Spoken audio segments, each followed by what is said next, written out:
नमस्कार मेरे प्यारे आत्मिक मित्रों, आज हम उस एक अदृश्य पर सबसे मजबूत दीवार के बारे में बात करने जा रहे हैं जो हजारों सालों से हमारे समाज को, हमारे दिलों को और हमारी मानवता को बांटती आई है। ये दीवार है ऊंच नीच की, भेदभाव की और जन पर आधारित श्रेष्ठता के अहंकार की। जरा एक पल के लिए रुककर सोचिए, एक ही मां की कोख से जन्मे दो इंसानों में से एक को ऊंचा और दूसरे को नीचा कौन बनाता है? एक को पवित्र और दूसरे को अपवित्र कहने का अधिकार हमें किसने दिया? क्या खून का रंग अलग होता है? क्या सांसें अलग होती हैं? क्या दुख और सुख के आंसू अलग होते हैं? नहीं। फिर भी हम अपने जन्म, अपने वंश, अपने कुल और अपनी जाति के झूठे अहंकार में जीकर अपने ही जैसे इंसानों से घृणा करते हैं, उन्हें छोटा समझते हैं और इस अमानवीय परंपरा को धर्म का नाम देते हैं। आज हम समय में 2500 साल पीछे लौटेंगे, एक ऐसे युग में जब ये दीवारें और भी ज्यादा ऊंची और मजबूत थी, और हम जानेंगे कि कैसे एक राजकुमार जो बाद में बुद्ध बने, उन्होंने अपनी वाणी और अपने कर्मों से इस अमानवीय व्यवस्था पर सबसे बड़ा, सबसे क्रांतिकारी प्रहार किया। आज हम उस कहानी को सुनेंगे जब बुद्ध ने भरी सभा में गरज कर कहा था, कोई जन्म से बड़ा या छोटा, ऊंचा या नीचा नहीं होता। ऊंच नीच मन में होती है, कर्म में होती है, जन्म में नहीं। मनुष्य होने के नाते हम सब बराबर हैं। ये सिर्फ एक कहानी नहीं, बल्कि सामाजिक न्याय और सच्ची समानता का सबसे बड़ा घोषणा पत्र है। तो अगर आप भी एक ऐसे समाज का सपना देखते हैं जहां इंसान की पहचान उसके जन्म से नहीं बल्कि उसके कर्म और गुणों से हो, तो इस वीडियो को अंत तक बहुत बहुत ध्यान से देखिएगा। तो चलिए अपने मन से सभी प्रकार के भेदभाव की धूल को झाड़कर उस कहानी में प्रवेश करते हैं जो हमें सच्चा इंसान बनना सिखाएगी। ये कहानी है वैशाली नगर के बाहरी इलाके में रहने वाले एक युवक की, जिसका नाम था सुनीत। सुनीत का जन्म एक ऐसे कुल में हुआ था जिसे उस समय का समाज नीच या अछूत मानता था। उसका काम था नगर की नालियों और सड़कों को साफ करना। सुनीत एक बहुत ही नेक, ईमानदार और मेहनती युवक था, पर उसके जन्म के इस दाग ने उसकी सारी अच्छाइयों पर पर्दा डाल दिया था। जब वो नगर में चलता तो लोग उसे देखकर अपना रास्ता बदल लेते। ऊंची जाति के लोग उसे अपनी परछाई से भी दूर रखते थे। उसे सार्वजनिक कुएं से पानी भरने की इजाजत नहीं थी। उसे मंदिरों में प्रवेश करने का अधिकार नहीं था। बचपन से ही उसने सिर्फ अपमान, तिरस्कार और घृणा ही सही थी। इन सब ने मिलकर उसके भीतर एक गहरी हीन भावना और आत्मग्लानि भर दी थी। वो खुद को सच में अपवित्र और अभागा मानने लगा था। वो अक्सर रात में छिपकर रोता और सोचता, मैंने ऐसा कौन सा पाप किया था जो मुझे इस कुल में जन्म मिला? क्या मैं इंसान नहीं हूं? एक दिन जब वो अपने काम से लौट रहा था तो उसने देखा कि नगर के बाहर एक उपवन में एक विशाल वृक्ष के नीचे सैकड़ों लोग शांत भाव से बैठे हैं और एक तेजस्वी भिक्षु उन्हें उपदेश दे रहे हैं। वो भिक्षु कोई और नहीं, स्वयं तथागत गौतम बुद्ध थे। सुनीत की हिम्मत नहीं हुई कि वह उस पवित्र सभा के पास भी जाए। उसे डर था कि लोग उसे देखकर अपमानित करेंगे और भगा देंगे। वो दूर एक झाड़ी के पीछे छिपकर बुद्ध के अमृत वचनों को सुनने लगा। बुद्ध उस दिन करुणा और समानता पर उपदेश दे रहे थे। बुद्ध कह रहे थे, जैसे अलग अलग नदियों का पानी, चाहे वो गंगा का हो, यमुना का हो या किसी गंदे नाले का, जब महासागर में मिलता है तो अपनी अलग पहचान खोकर एक ही खारा स्वाद बन जाता है। ठीक उसी तरह मेरे इस धम्म संग में चाहे कोई ब्राह्मण हो, क्षत्रिय हो, वैश्य हो या शूद्र, वो अपनी पुरानी जाति की पहचान को त्याग कर सिर्फ एक श्रमण साधक बन जाता है। ये शब्द सुनीत के कानों में नहीं बल्कि सीधे उसकी आत्मा में उतर गए। ये पहली बार था जब उसने किसी के मुंह से ऐसी बात सुनी थी। ये पहली बार था जब किसी ने उसे बराबर होने का अधिकार दिया था। उसकी आंखों से आंसुओं की धारा बह निकली। उपदेश समाप्त होने के बाद जब भीड़ छंटने लगी तो बुद्ध अपनी जगह से उठे और सीधे उस दिशा में चलने लगे जहां सुनीत छिपा हुआ था। ये देखकर ऊंची जाति के ब्राह्मण और क्षत्रिय हैरान रह गए। वे फुसफुसाने लगे, भगवान उस अपवित्र बस्ती की ओर क्यों जा रहे हैं? सुनीत ने जब देखा कि बुद्ध उसी की ओर आ रहे हैं तो वो डर के मारे कांपने लगा।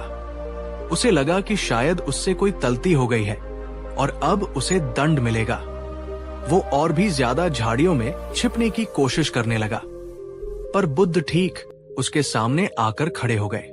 उन्होंने सुनीत को देखा, जिसके कपड़े मैले थे, शरीर पर गंदगी लगी थी, पर जिसकी आंखों में एक गहरी पीड़ा और एक सच्ची जिज्ञासा थी।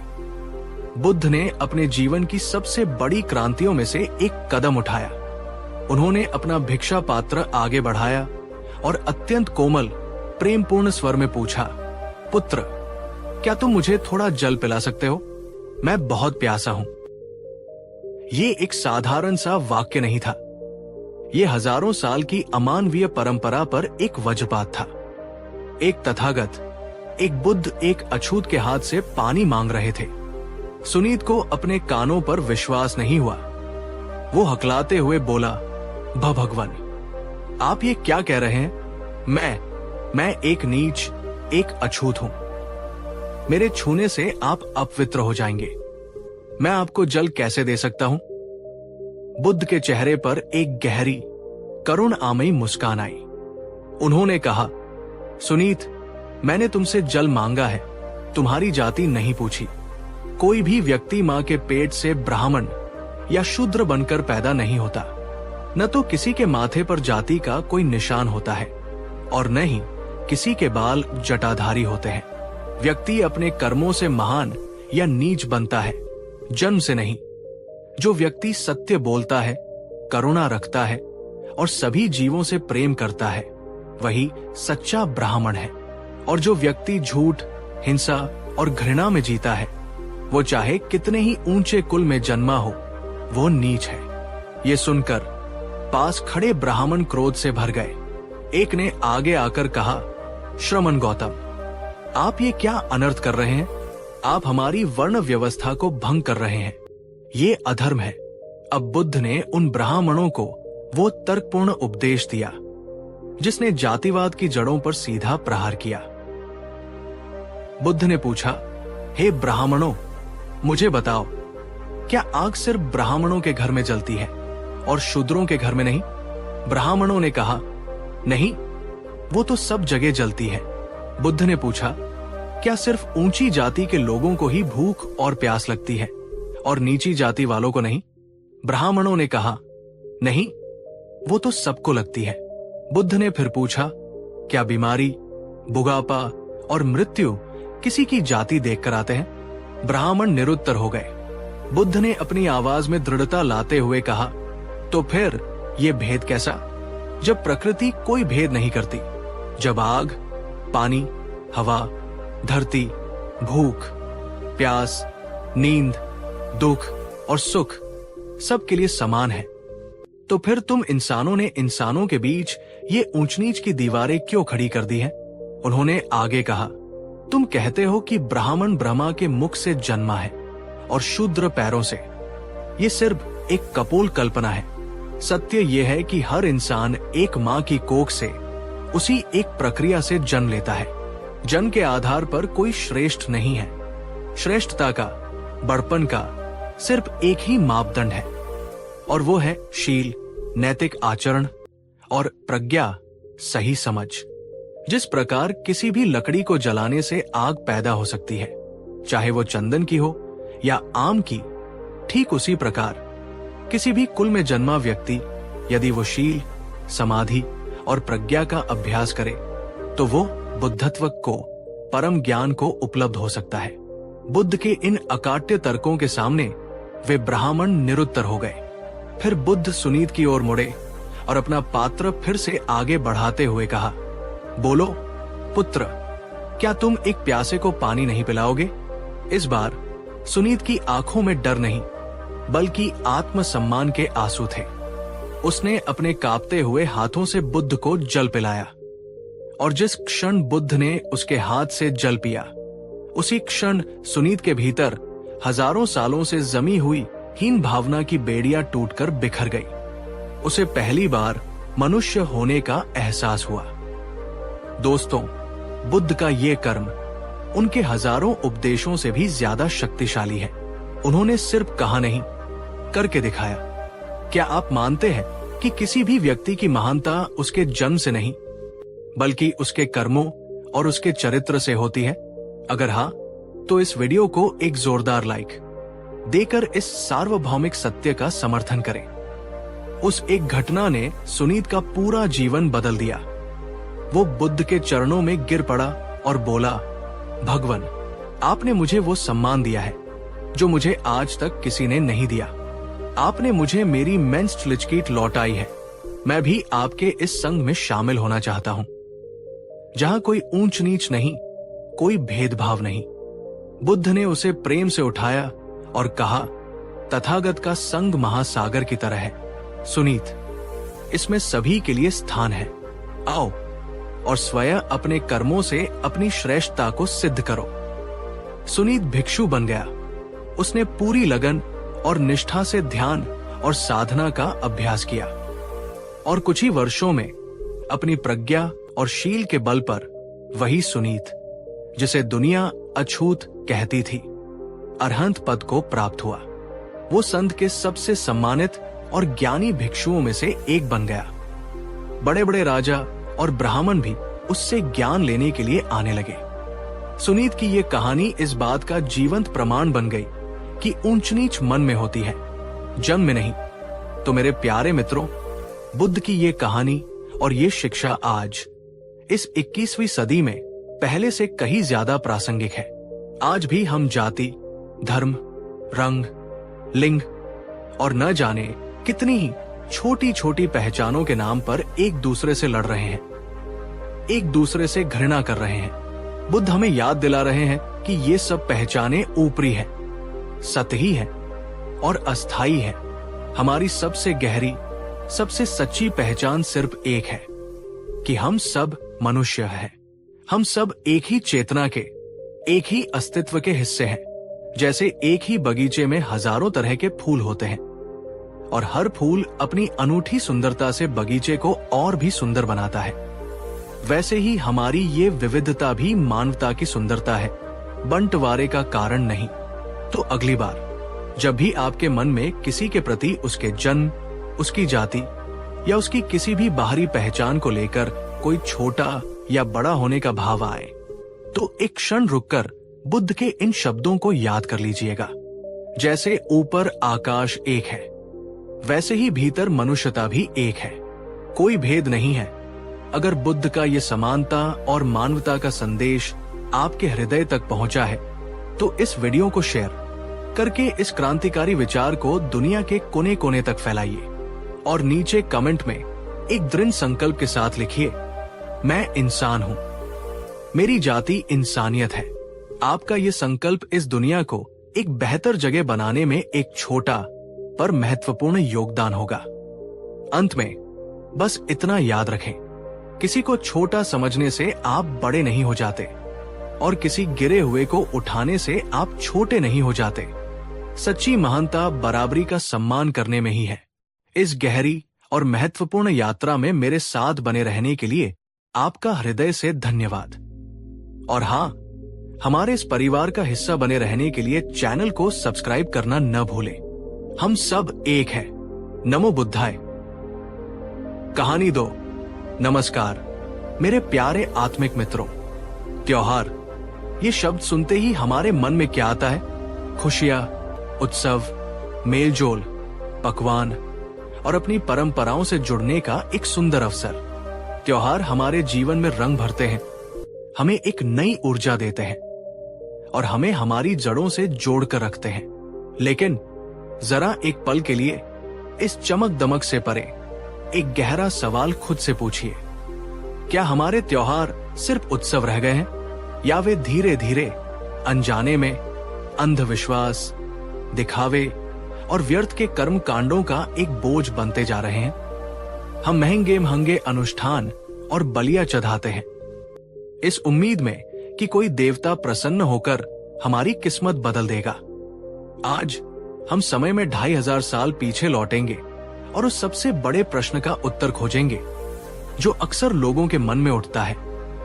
क्या गौतम बुद्ध त्योहारों के और पूजा पाठ के सिलाब थे? आज की इस कहानी में हम एक ऐसे ही गांव में चलेंगे जो एक बड़े त्योहार की तैयारी में डूबा हुआ था, और जानेंगे कि जब बुद्ध वहां पहुंचे तो उन्होंने क्या कहा। बुद्ध ने त्योहारों का विरोध नहीं किया, पर उन्होंने हमारी आंखों से उस अंधविश्वास के पर्दे को हटाने की कोशिश की जो त्योहारों के असली मर्म, उनकी सच्ची आत्मा को ढक लेता है। तो अगर आप भी ये जानना चाहते हैं कि किसी भी त्योहार को मनाने का बुद्ध तरीका क्या है, एक जागरूक तरीका क्या है, जिससे आपको सिर्फ बाहरी खुशी नहीं बल्कि गहरी आंतरिक शांति भी मिले, तो इस वीडियो को अंत तक बहुत बहुत ध्यान से देखिएगा। तो चलिए उत्सव के सच्चे अर्थ को खोजने की इस यात्रा पर आगे बढ़ते हैं। ये कहानी है मगध राज्य के पास एक छोटे से गांव की। नाम था शालिग्रामपुर। ये गांव अपनी एक बहुत ही प्राचीन और भव्य परंपरा के लिए प्रसिद्ध था, महापशु बलि उत्सव। हर साल एक विशेष पूर्णिमा की रात गांव के लोग अपने आराध्य क्रोध भैरव देवता को प्रसन्न करने के लिए सैकड़ों निर्दोष पशुओं की बलि चढ़ाते थे। उनकी मान्यता थी कि यदि वे ऐसा नहीं करेंगे तो देवता क्रोधित हो जाएंगे और पूरे गांव पर कोई भयानक विपत्ति आ जाएगी, जैसे सूखा, बाढ़ या महामारी। ये त्योहार उनके लिए खुशी या उल्लास का नहीं बल्कि भय और अंधविश्वास का प्रतीक बन चुका था। करीब से करीब व्यक्ति भी तर्ज लेकर बलि के लिए एक पशु खरीदने पर मजबूर था, इस डर से कि कहीं उसका परिवार देवता के प्रकोप का शिकार न हो जाए। गांव में उत्सव के नाम पर हर तरफ निरीह पशुओं की चीत्कार और रक्त की गंध फैली होती थी। लोगों के दिलों में भक्ति नहीं बल्कि एक गहरा डर बैठा हुआ था कि अगर हमने ये कर्मकांड ठीक से नहीं किया तो हमारा अनिष्ट हो जाएगा। एक बार जब ये गांव अपने इसी वार्षिक महाउत्सव की तैयारियों में डूबा हुआ था तो संयोगवश तथागत गौतम बुद्ध अपने भिक्षु संघ के साथ उसी गांव में भिक्षाटन के लिए पहुंचे। उन्होंने देखा कि गांव में हर तरफ बेचैनी का माहौल है। लोग डरे हुए, सहमे हुए एक रक्तरंजित अनुष्ठान की तैयारी कर रहे हैं। उन्होंने बच्चों की आंखों में भी खेल की चमक नहीं बल्कि एक अनजाना सा भय देखा। बुद्ध ने अपने शिष्य आनंद से पूछा, आनंद, इस गांव में ये कैसा उत्सव है जहां लोगों के चेहरों पर आनंद नहीं बल्कि आतंक दिखाई दे रहा है? आनंद ने पता करके बताया, भंते, ये गांव क्रोध भैरव देवता को मानता है और उनकी मान्यता है कि हर साल सैकड़ों पशुओं की बलि देने से ही देवता प्रसन्न रहेंगे और गांव की रक्षा करेंगे। ये सुनकर बुद्ध के करुणामय हृदय को गहरा आघात लगा। उन्होंने कहा, आनंद, ये कैसा धर्म है जो करुणा पर नहीं हिंसा पर आधारित है? ये कैसी पूजा है जो प्रेम से नहीं भय से जन्म लेती है? और ये कैसा देवता है जो अपने ही बच्चों के रक्त से प्रसन्न होता है? ये धर्म नहीं, ये अंधविश्वास का सबसे विकृत, सबसे अंधेरा रूप है। मैं इस गांव के लोगों से बात करूंगा। बुद्ध सीधे उस स्थान पर पहुंचे जहां गांव के मुख्य पुजारी के नेतृत्व में बलि का विशाल आयोजन किया जा रहा था। उनकी शांत पर तेजस्वी उपस्थिति को देखकर एक पल के लिए सब कुछ रुक गया। मुख्य पुजारी ने, जो अपनी सत्ता और परंपरा के अहंकार में चूर था, बुद्ध को देखकर क्रोधित होते हुए कहा, हे श्रमण, तुम हमारे इस पवित्र अनुष्ठान में बाधा डालने क्यों आए हो? क्या तुम नहीं जानते ये हमारी सदियों पुरानी परंपरा है? हमारे पूर्वज भी यही करते आए हैं। बुद्ध ने अत्यंत शांत और विनम्र स्वर में उत्तर दिया, हे ज्ञानी पुरुष, मैं तुम्हारी परंपराओं का सम्मान करता हूं। मैं यहां बाधा डालने नहीं बल्कि सिर्फ कुछ प्रश्न पूछने आया हूं। पुजारी ने अकड़कर कहा, पूछो क्या पूछना है। बुद्ध ने अपना पहला सीधा सवाल पूछा। आप कहते हैं कि देवता को प्रसन्न करने के लिए बलि आवश्यक है, तो क्या आपका देवता कमजोर है जो उसे अपनी रक्षा के लिए निरीह पशुओं के रक्त की आवश्यकता पड़ती है? एक सच्चा देवता तो रक्षक होता है, भक्षक नहीं। ये सुनकर पुजारी थोड़ा असहज हो गया। सभा में कानाफूसी होने लगी। बुद्ध ने अपना दूसरा और भी गहरा सवाल पूछा। तुम कहते हो कि बलि न देने से देवता क्रोधित होकर विपत्ति भेजेंगे, तो क्या तुम्हारा देवता दयालु और करुणामय नहीं, बल्कि एक क्रूर, भयभीत करने वाला तानाशाह है, जो अपने ही बच्चों को डराकर अपनी पूजा करवाता है? प्रेम और भय एक साथ नहीं रह सकते। अब पुजारी के माथे पर पसीना आने लगा था। बुद्ध ने अपना अंतिम और सबसे शक्तिशाली तर्क रखा। और हे ज्ञानी पुरुष, तुम ये कैसे जानते हो कि गांव में जो भी अच्छा होता है वो तुम्हारी बलि के कारण होता है, और जो भी बुरा होता है वो बलि न देने के कारण होता है? हो सकता है गांव की समृद्धि लोगों की मेहनत और अच्छे कर्मों का परिणाम हो, और हो सकता है विपत्ति उनकी ही किसी अज्ञानता या अकुशल कर्म का फल हो। तुमने बिना किसी प्रमाण के सिर्फ अपनी मान्यता को ही सत्य क्यों मान लिया है? अंधविश्वास का अर्थ ही यही है। बिना प्रश्न किए, बिना तर्क किए, बिना अनुभव किए किसी बात को सिर्फ इसलिए मान लेना क्योंकि वो सदियों से चली आ रही है। बुद्ध के इन तर्कपूर्ण, विवेकपूर्ण और अकाट्य प्रश्नों के सामने पुजारी निरुत्तर हो गया। उसका अहंकार टूट रहा था। गांव के लोगों के मन में भी पहली बार ये सवाल उठने लगा था कि क्या वे जिस चीज को धर्म समझ रहे हैं वो वास्तव में सिर्फ एक भय का व्यापार तो नहीं है।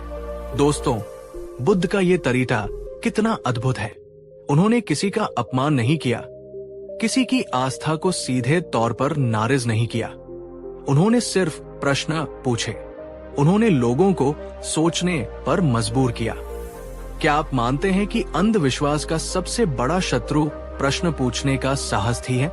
अगर हाँ, तो इस वीडियो को उन सभी लोगों के साथ शेयर करें जिन्हें आप तर्कपूर्ण और विवेकशील बनाना चाहते हैं। गांव के लोगों को चुप और विचारमग्न देखकर बुद्ध समझ गए कि अब उनके मन में ज्ञान का बीज बोने का सही समय है। एक ग्रामीण ने हिम्मत करके पूछा, भगवान, तो फिर क्या हमें त्योहार मनाने ही नहीं चाहिए? क्या हमें अपनी परंपराओं को भूल जाना चाहिए? अब बुद्ध ने वो अद्भुत उपदेश दिया जो हमें त्योहारों का सच्चा मर्म सिखाता है। बुद्ध ने कहा, नहीं, मैंने ये कभी नहीं कहा कि त्योहार मत मनाओ। उत्सव मनाना, एक साथ आना, खुशियां बांटना, ये तो जीवन का एक सुंदर हिस्सा है। मैं त्योहारों के खिलाफ नहीं हूं। मैं सिर्फ त्योहारों में व्याप्त अज्ञान, अंधविश्वास, हिंसा और दिखावे के खिलाफ हूं। त्योहार मनाओ, पर जागरूक होकर मनाओ। अगर तुम सच में एक सार्थक और आनंदपूर्ण त्योहार मनाना चाहते हो तो इस महापशु बलि उत्सव को आज से एक नए रूप में मनाओ। मैं तुम्हें पंचशील महाउत्सव मनाने का मार्ग बताता हूं।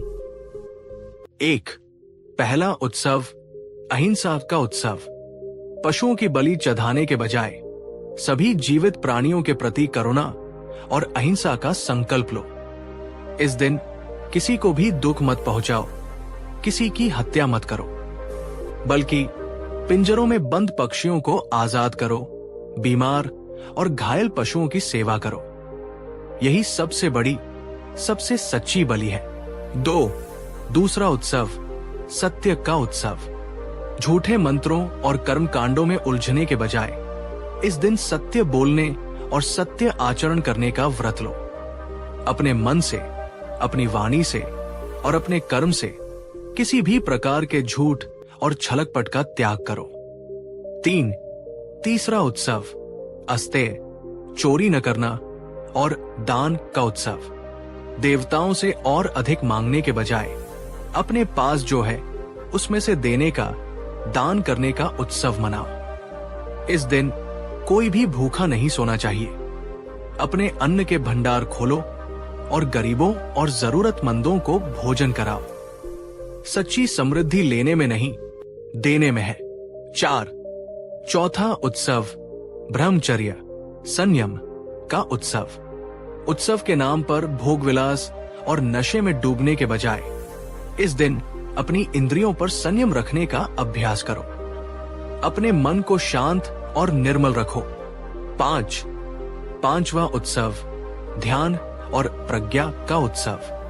और सबसे महत्वपूर्ण, ढोलनगाड़ों के बाहरी शोर में खो जाने के बजाय इस दिन कुछ समय मौन और ध्यान में बिताओ।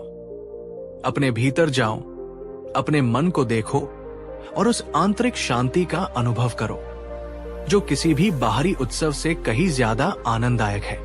ज्ञान की, प्रज्ञा की चर्चा करो। बुद्ध ने निष्कर्ष देते हुए कहा, जब तुम इस तरह से जागरूकता और विवेक के साथ अपना त्योहार मनाओगे तो तुम्हें किसी देवता को प्रसन्न करने की जरूरत नहीं पड़ेगी। तुम्हारा अपना ही जीवन, तुम्हारा अपना ही मन शांति, आनंद और उत्सव से भर जाएगा। बुद्ध की इस प्रज्ञा भरी वाणी का गांव वालों पर गहरा और जादुई प्रभाव पड़ा। उनके मन से वर्षों से जमा हुआ भय का अंधेरा छंट गया। उन्हें पहली बार धर्म का एक नया, करुणा भरा और तर्कपूर्ण चेहरा दिखाई दिया। गांव के मुखिया और पुजारी ने बुद्ध के चरणों में गिरकर अपनी भूल के लिए क्षमा मांगी। उस दिन उस गांव में उन सभी पशुओं को आजाद कर दिया गया जिन्हें बलि के लिए लाया गया था। और उस पूर्णिमा की रात शालिग्रामपुर गांव में पहली बार महापशु बलि उत्सव नहीं बल्कि महाकरुणा उत्सव मनाया गया। गांव के लोगों ने मिलकर गरीबों को भोजन कराया, बीमारों की सेवा की और रात में बुद्ध के सानिध्य में बैठकर ध्यान और धम्म चर्चा की। उस रात गांव में रक्त की नहीं बल्कि प्रेम और करुणा की धारा बही। लोगों के चेहरों पर भय नहीं बल्कि एक सच्ची आंतरिक शांति और आनंद की चमक थी। तो मेरे प्यारे मित्रों, शालिग्रामपुर की ये कहानी और बुद्ध की ये गहन शिक्षा हमें त्योहारों का एक बहुत ही गहरा और सच्चा मर्म सिखाती है। बुद्ध किसी भी परंपरा या संस्कृति के सिलाब नहीं थे। वे सिर्फ उस अज्ञान और भय के खिलाफ थे जो उन परंपराओं के साथ जुड़कर उन्हें विकृत कर देता है। त्योहारों का असली उद्देश्य हमें हमारे भीतर की दिव्यता से जोड़ना है, न कि हमें किसी बाहरी शक्ति का भयभीत दास बनाना। त्योहारों का असली उद्देश्य समाज को जोड़ना है, न कि हिंसा और भेदभाव से उसे तोड़ना। त्योहारों का असली उद्देश्य हमारे जीवन में आनंद और उत्सव लाना है, न कि चिंता और कर्मकांड का बोझ बढ़ाना। तो अगली बार जब भी आप कोई त्योहार मनाएं, तो एक क्षण रुककर खुद से जरूर पूछें, मैं ये क्यों कर रहा हूं? क्या मैं इसे भय से कर रहा हूं या प्रेम से? क्या मैं इसे एक अंधी परंपरा की तरह निभा रहा हूं या पूरी जागरूकता और समझ के साथ? अगर बुद्ध का ये जागरूक उत्सव का संदेश आपके हृदय तक पहुंचा है, तो इस वीडियो को शेयर करके इस विवेकपूर्ण विचार को अपने सभी मित्रों और परिवारजनों तक पहुंचाएं। और नीचे कमेंट में एक दृढ़ संकल्प के साथ लिखिए, मैं त्योहार मनाऊंगा पर जागरूक होकर। अंत में बस इतना ही, सच्चा उत्सव बाहर के ढोलन गाड़ों में नहीं बल्कि मन की शांति में है। सच्ची पूजा किसी को डराने में नहीं बल्कि हर किसी से प्रेम करने में है। इस ज्ञानवर्धक यात्रा में मेरे साथ बने रहने के लिए आपका हृदय से धन्यवाद। और हाँ, हमारे इस परिवार का हिस्सा बने रहने के लिए चैनल को सब्सक्राइब करना न भूलें। आपको और आपके परिवार को आने वाले सभी त्योहारों की बहुत बहुत जागरूक शुभकामनाएं। नमो बुद्धाय। कहानी 3। दोस्तों, क्या आपने कभी ये महसूस किया है कि कभी कभी जिंदगी आपके खिलाफ ही काम करती लगती है? आप जितनी ज्यादा मेहनत करते हैं, किस्मत उतनी ही दूर भागती हुई नजर आती है। आप पूरी ईमानदारी से अपना रास्ता चुनते हैं, पर हर मोड़ पर आपको ठोकर ही मिलती है। ऐसे में हम अक्सर थक हार कर आसमान की ओर देखकर कह देते हैं, शायद मेरा भाग्य ही शराब है। हम ये मान लेते हैं कि हमारी जीवन की कहानी पहले से ही किसी ने लिख दी है और हम उस कहानी की सिर्फ मजबूर कठपुतलियां हैं। लेकिन आज मैं आपको तथागत गौतम बुद्ध की एक ऐसी कहानी, एक ऐसी अद्भुत शिक्षा सुनाने जा रहा हूं जो आपकी ये सोच हमेशा हमेशा के लिए बदल देगी। क्योंकि बुद्ध कहते थे, तुम्हारा जीवन किसी और के लिखे भाग्य से नहीं, बल्कि तुम्हारे अपने ही हाथों से किए गए कर्मों से आकार लेता है।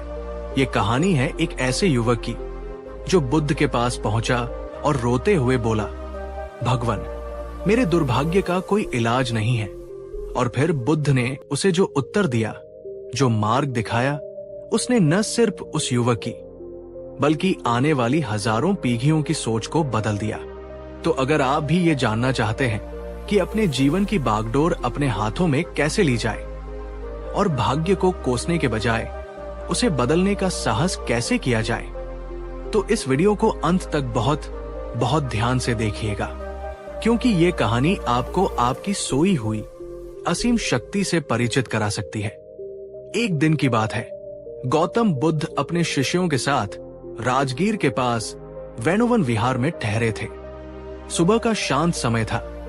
सूर्य की पहली किरणें पेड़ों की पत्तियों से छनकर जमीन पर एक सुंदर नट्ठाशी बना रही थी। बुद्ध शांति से एक वृक्ष के नीचे बैठकर गहरे ध्यान में लीन थे। तभी एक युवक उनके पास आया। उसके कपड़े धूल से सने थे, चेहरा थका हुआ और मुरझाया हुआ था, और आंखों में गहरी निराशा और हताशा भरी थी। वो धीरे धीरे बुद्ध के चरणों के पास आया, जमीन पर गिर पड़ा और एक छोटे बच्चे की तरह फूट फूट कर रोने लगा। बुद्ध ने अपनी आंखें खोली, उसकी ओर अत्यंत करुणा से देखा, पर कुछ बोले नहीं। वे उसे अपना पूरा दुख, अपना पूरा गुबार बाहर निकाल देने का अवसर देते रहे। जब उसका रुदन कुछ शांत हुआ तो उसने रुंधे हुए गले से कहना शुरू किया, भगवान, मेरा भाग्य ही शराब है। मैं इस दुनिया का सबसे अभागा व्यक्ति हूं। मैं जो भी काम करता हूं उसमें असफलता ही हाथ लगती है। मैंने खेती की तो सूखा पड़ गया। मैंने व्यापार शुरू किया तो चोर सब कुछ चुरा ले गए। मैंने जिन लोगों पर भरोसा किया उन्हीं ने मुझे धोखा दिया। न मेरा परिवार मेरा साथ देता है, न ही किस्मत। उसकी आंखों से फिर आंसू बहने लगे। वो बोला, लगता है ऊपर वाले ने मेरे भाग्य में सिर्फ दुख और संघर्ष ही लिखा है। भगवान, क्या मेरे इस दुर्भाग्य का कोई इलाज नहीं है? बुद्ध ने उसकी ओर देखा। वे मुस्कुराए, पर उनकी मुस्कान में एक गहरी प्रज्ञा थी। वे कुछ देर तक मौन रहे। फिर उन्होंने बहुत ही शांत और कोमल स्वर में पूछा, पुत्र, क्या तुम अपने जीवन से, अपनी परिस्थितियों से थक चुके हो? युवक ने सिसकते हुए कहा, हाँ भगवान, मैं पूरी तरह से थक गया हूं। अब तो मुझ में यह विश्वास ही नहीं बचा कि मेरे साथ कभी कुछ अच्छा हो भी सकता है। लगता है मैं बदनसीब भी पैदा हुआ था और बदनसीब भी मरूंगा। दोस्तों, क्या आपको भी कभी जीवन के किसी मोड़ पर इस युवक की तरह ही महसूस हुआ है, जब आपको लगा हो कि किस्मत आपका साथ ही नहीं दे रही और आपकी सारी मेहनत व्यर्थ जा रही है? नीचे कमेंट में पूरी ईमानदारी से जरूर बताइए, क्या आप भाग्य पर ज्यादा भरोसा करते हैं या कर्म पर? आपका जवाब हमें यह समझने में मदद करेगा कि हम अपनी जिंदगी को किस नजरिए से देखते हैं। बुद्ध ने बड़े ही शांत स्वर में उस युवक से कहा, ठीक है पुत्र, मैं तुम्हारी पीड़ा को समझता हूं, पर तुम्हारे प्रश्न का उत्तर देने से पहले मैं तुमसे एक प्रश्न पूछता हूं। अगर कोई किसान अपने खेत को ठीक से जोते बिना, उसमें उत्तम बीज बोए बिना और समय पर पानी दिए बिना सिर्फ बैठकर अच्छी फसल की कामना करता रहे, तो क्या उसे कभी अनाज का एक दाना भी मिलेगा? युवक ने तुरंत कहा, नहीं भगवान, ये तो असंभव है। बिना बीज बोए, बिना कर्म किए फसल कैसे उग सकती है? बुद्ध की मुस्कान और गहरी हो गई। तो फिर पुत्र, तुम बिना सही कर्म किए भाग्य से अच्छे फल की उम्मीद क्यों कर रहे हो? युवक थोड़ा झेम गया। वो बोला, भगवान, पर मैं मेहनत तो बहुत करता हूं, पर मुझे फल कभी नहीं मिलता। अब बुद्ध ने उस रहस्य को उजागर किया जो कर्म और भाग्य के बीच के रिश्ते को परिभाषित करता है। बुद्ध ने पूछा, क्या तुम्हारी मेहनत सही दिशा में होती है? क्या तुम हर असफलता के बाद रुककर ये विश्लेषण करते हो कि चूक कहाँ हुई, या तुम उसे सिर्फ अपना दुर्भाग्य मानकर हार मानकर बैठ जाते हो? युवक चुप हो गया। उसे याद आया कि हर असफलता के बाद वो और भी ज्यादा निराश हो जाता था और अपनी किस्मत को कोसने लगता था। बुद्ध ने कहा, यही तो सबसे बड़ी भूल है जो ज्यादातर लोग करते हैं। वे कर्म तो करते हैं, पर आधे अधूरे मन में भाग्य का डर लेकर वे आधे रास्ते में ही थक जाते हैं, रुक जाते हैं और फिर बड़ी आसानी से सारा दोष अपने भाग्य पर डाल देते हैं। बुद्ध ने उस युवक को एक और सरल उदाहरण से समझाया। मान लो तुम एक कुशल धनुर्धर बनना चाहते हो। तुम एक तीर चलाते हो और वो लक्ष्य से चूक जाता है, तो एक बुद्धिमान व्यक्ति क्या करेगा? क्या वह अपने धनुष को या हवा को या अपने भाग्य को दोष देगा? नहीं, वो अपनी ही प्रक्रिया को जांचेगा। क्या मैंने धनुष ठीक से पकड़ा था? क्या मेरी दृष्टि लक्ष्य पर केंद्रित थी? क्या मैंने सही समय पर तीर छोड़ा? वो अपनी तलती से सीखेगा, अपने तरीके में सुधार करेगा और फिर से प्रयास करेगा, तब तक जब तक कि उसका निशाना सटीक न हो जाए। ठीक इसी तरह जिंदगी में भी यही होता है।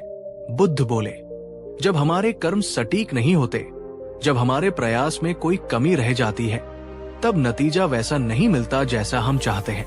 लेकिन लोग अपनी कमी को देखने के बजाय एक आसान सा बहाना खोज लेते हैं और उसे किस्मत या भाग्य का नाम दे देते हैं। बुद्ध ने युवक की समझ को और गहरा करने के लिए कहा, कल सुबह तुम इसी गांव के तालाब पर मुझसे मिलना। अगले दिन जब युवक तालाब पर पहुंचा तो बुद्ध पहले से ही वहां मौजूद थे। उनके हाथ में मिट्टी का एक छोटा थाली कटोरा था। बुद्ध ने वो कटोरा युवक को दिया और बोले, इस थाली कटोरे को पानी की सतह पर रखो। युवक ने जैसे ही कटोरे को पानी पर रखा, वो एक पल के लिए तैरा और फिर डगमगाकर पानी से भरकर डूब गया। बुद्ध ने कहा, अब इसे बाहर निकालो और इसमें पास पड़ी हुई सूखी मिट्टी और कुछ छोटे छोटे पत्थर भरकर इसे फिर से पानी की सतह पर रखो। युवक ने ऐसा ही किया। उसने कटोरे को मिट्टी और पत्थरों से भर दिया और जब उसने उसे पानी पर रखा तो वो डूबा नहीं, बल्कि अपनी जगह पर स्थिर होकर तैरने लगा।